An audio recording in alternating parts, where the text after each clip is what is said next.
Hello retro gamers and welcome to another Sunday Quickie. On Sunday Quickies we do something quickly. Sometimes we do it on a Sunday. It actually is filmed on a Sunday today, unlike the last couple episodes.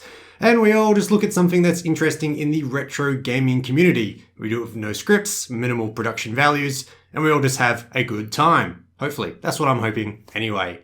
Today we're looking at Widescreen Mario. So you may be asking yourself, Widescreen Mario, what is that? Well, when Super Mario World came out in 1990, I think it was, probably should have looked that up and fact-checked it before hitting the record button, games weren't in widescreen. Widescreen TVs, they weren't really a thing. They were in 4:3 aspect ratio, which is essentially a square. On modern displays, if you want to play something in widescreen, or 16:9, generally you have two options. Either there's going to be black bars down the side, so you still retain that aspect ratio, but obviously the black bars can be a bit unsightly if that's something you care about. While the other option is that the image just gets stretched into the aspect ratio, and personally, I feel that that looks absolutely awful, and no one should ever do that.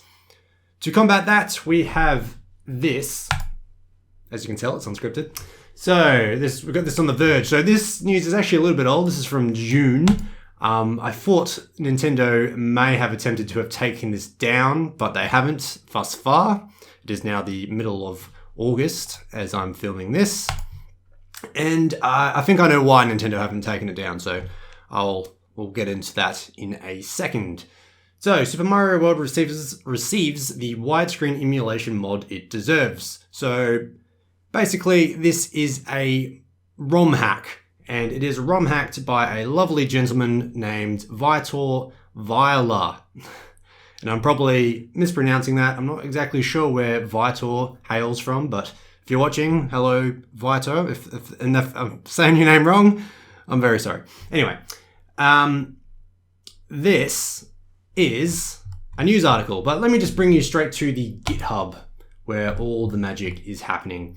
So basically, it's rendering the game so you see more of the game area, as it were, in that widescreen ratio. So the image isn't being stretched, it isn't getting anything down the sides. You're playing the game natively in widescreen.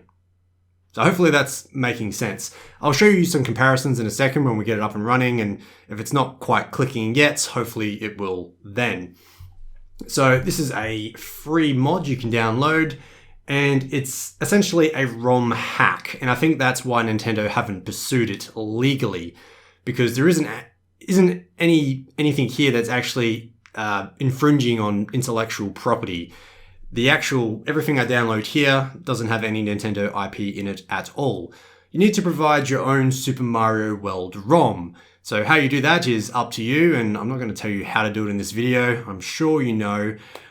You could use one of those floppy adapters for the Super Nintendo that rips the game to floppy disks, like the device I covered last year. So you could use one of those to get a ROM if you want. I'm sure there is no other way to do it.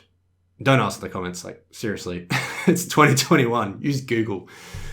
So it's actually a little bit of an involved process to get it going, but not really. So if you go to the release page, there's a few screenshots. And as you can see here, there's a couple of different modes supported. So 16:10 and 16:9. So 16:10 is kind of like ultra widescreen. I guess it's not really a common aspect ratio. I'll be showing you the 16:9 in this video just because it is a little bit more common. But basically there's two modes for each aspect ratio. There's pixel stretching and without pixel stretching. I'm going to show you without the pixel stretching. Kind of hard to see here when they're just sort of smaller images on the screen, but I tried both and I much rather it personally without pixel stretching, so that's what I'm going to show. So basically, when you download it, you get a couple of different files. There is the BPS patch, which is the file used for patching the ROM.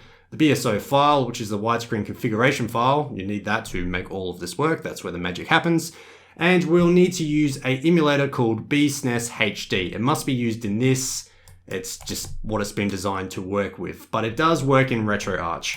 And there is instructions there on how to do that. So I won't really show you how to get it working in this video. I'm just going to really show you what it looks like because, as I said, this is casual AF. But basically, you patch the ROM, and I used a program called Flips. And this is the instruction page that it leads me to from the GitHub landing page. I've actually never patched a ROM before. I've never really had a need to, but it's super easy. You download this free program. Basically, it'll prompt you for the patch file. It'll then prompt you for the actual ROM itself, and then it'll just spit out a ROM with the patch applied to it. It takes a matter of seconds. And then so basically you just have the patched ROM file and the BSO file in the same directory, and then the whatever it's called, the BSNES HD will then know what to do. Very simple. So if we just bring up my file explorer here, I'll just quickly show you this. This is what gets downloaded. So I guess that's pretty small. I'll zoom it in. Basically, we have all the pairs of files here. So the BSO file and the patch file, and then it just has a screenshot of what each one looks like. So I guess if we can bring it up full screen now. That is the one I'll be showing you. So this is 16:9 raw, as they call it, without the pixel stretching. And this is what it looks like with the pixel stretching. And I don't know, I've got two monitors here, so I was able to look at both at the same time. And personally, without the pixel stretching, looks a bit better for me. And then in here, we've got the patched file. So we've got the ROM file as well as the BSO file. I think that's just a save file from the emulator. That's another thing of note. The patch file and the ROM, sorry, not the patch file, the widescreen file and the ROM file will just need to be called the same. And that's just another thing of note. So without further ado, let's get the emulator going. And here we are, the BSNES HD. No, I don't want to rename it. I would like to access it, please.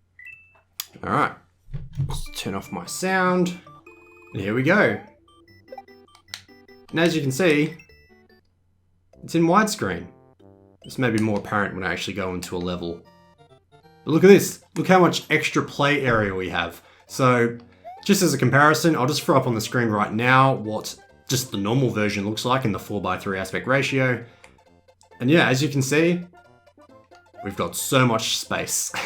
So obviously this is a very simple thing. I mean, there's not really much else to say. It is a... Oh, I've already died.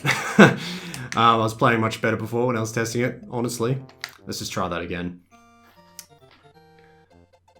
There is very little to talk about here. It's exactly as it says on the tin. It makes the game widescreen. And that's it.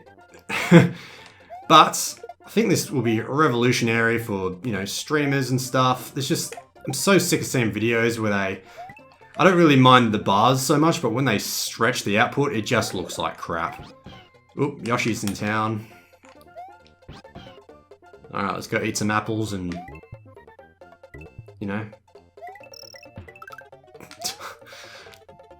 do whatever else Yoshi does. Eat apples, whip ass and take down names later, or something to that effect. But yeah, I'm not going to turn this into a Let's Play video like the last episode. I saw the retention on that, so I know you're obviously not too interested in that. But yeah, just to show you, there you go, I've died. That's a good place to stop it. I think it's just cool. Widescreen Mario. And really, that's the whole point of these Sunday quickies. So I'll just go back to the news article for a second. Super Mario World is obviously the first thing that the developers are trialing with this. So Vitor is the main guy, but he's also working with another developer called Ossis. I don't know how that's supposed to be pronounced, but he's working on a similar patch for Super Mario World. And basically the two modders are trying to create a standard here where it can just be applied to any Super Nintendo game. I'll just quote this here. We will likely have a solid standard which future ROM modders will be able to apply to any SNES game. That is our objective.